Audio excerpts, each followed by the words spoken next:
প্রায় 1 লাখ বাংলাদেশি কর্মী মালদ্বীপে রয়েছেন, যাদের অধিকাংশই অবৈধ। এসব অবৈধ অভিবাসীদের বিরুদ্ধে মালদ্বীপ প্রশাসনের কঠোর অবস্থানের কারণে কিছুটা বিপাকে প্রবাসীরা।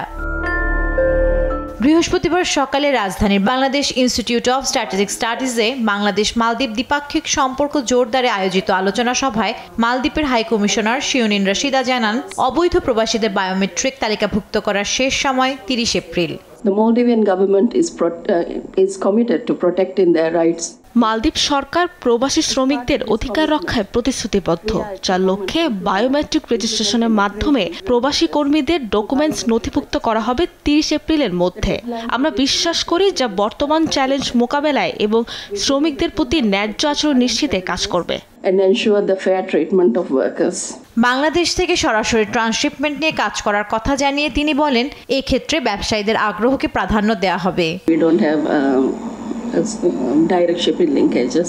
আমাদের সরাসরি শিপিং লিঙ্কেজ নেই, যা নিয়ে আমরা কাজ করতে পারি। এক্ষেত্রে ব্যবসায়ীরাও সম্ভাবনা দেখছে। The businessmen, they are saying that they see a great potential in this. অন্যদিকে অনুষ্ঠান শেষে ভারতের ট্রান্সশিপমেন্ট বাতিল ইস্যু নিয়ে সাংবাদিকদের প্রশ্নের জবাবে তিনি বলেন, এটি তুচ্ছ ঘটনা, এতে আঞ্চলিক কোনো প্রভাব পড়বে না। I don't think so. I mean, like আঞ্চলিক প্রভাব পড়বে বলে মনে করি না। মালদ্বীপের সাথে ভারতের ভালো সম্পর্ক, বাংলাদেশের সাথেও এই তুচ্ছ বিষয়ে কোনো প্রভাব পড়বে না। জান্নাতুল মোহনা, দেশ টিভি, ঢাকা।